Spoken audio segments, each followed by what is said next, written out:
His father and his clever, witty mother often played Go in the long, snowbound winters at Kumayama. He had grown up with their sounds, the quiet clack of stones on the boards, the rattle in the wooden bowls. That day he and his father heard them together. They had ridden far ahead of the others. His father always liked to be in the lead, and the black horse was strong and eager. It had been a present from Lord Kiyoyori, to whom the family were vassals, and on whose orders they had ridden so far north. His father reined in the horse, dismounted, and lifted him down. The horse began to graze.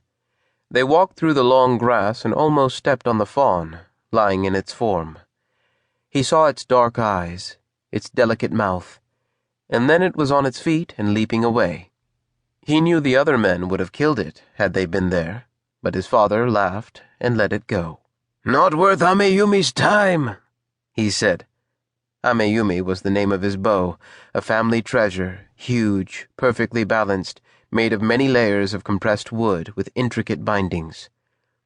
They went stealthily toward the trees from which the sounds came. He remembered feeling it was a game, tiptoeing through the grass that was as tall as he was. His father stopped, holding his breath, so Kazumaru knew something had startled him. He bent and picked him up, and in that moment, Kazumaru glimpsed the Tengu playing Go beneath the trees, their wings, their beaked faces, their taloned hands. Then his father was striding back to the place where they had found the fawn. He could feel his father's heart beating loud through his chest. "Wait here," he said, placing his son in the trampled grass of the form. "Be like the deer's child. Don't move." "Where are you going?" "I am going to play Go," he replied, laughing again. "How often do you get the chance to play Go against the Tengu?" Kazumaru didn't want him to. He had heard stories about Tengu, mountain goblins, very clever, very cruel. But his father was afraid of nothing, and always did exactly as he pleased. The men found Shigetomo's body later that day.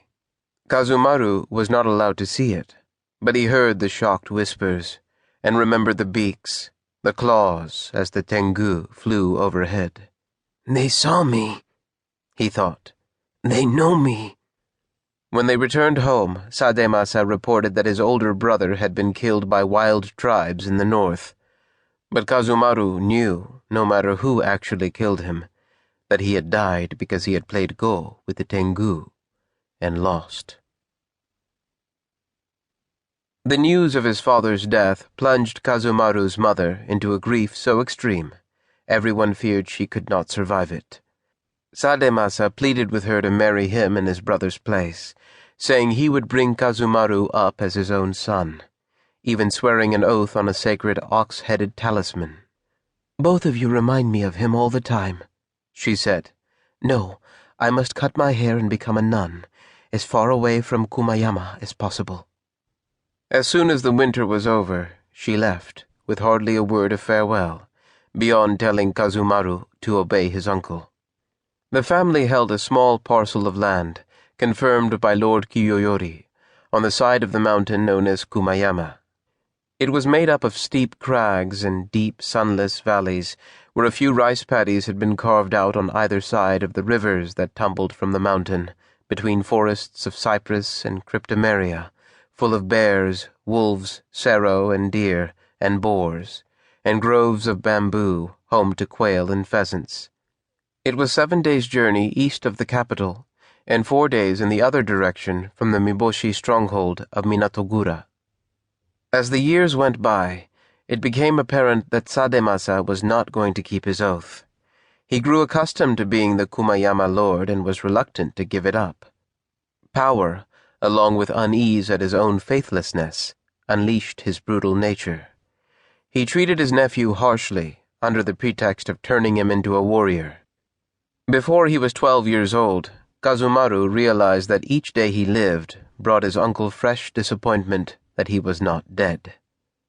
Some of Sademasa's warriors, in particular one Naganori, whose son was a year older than Kazumaru, were saddened by the harsh treatment of their former lord's son. Others, such as Nobuto, admired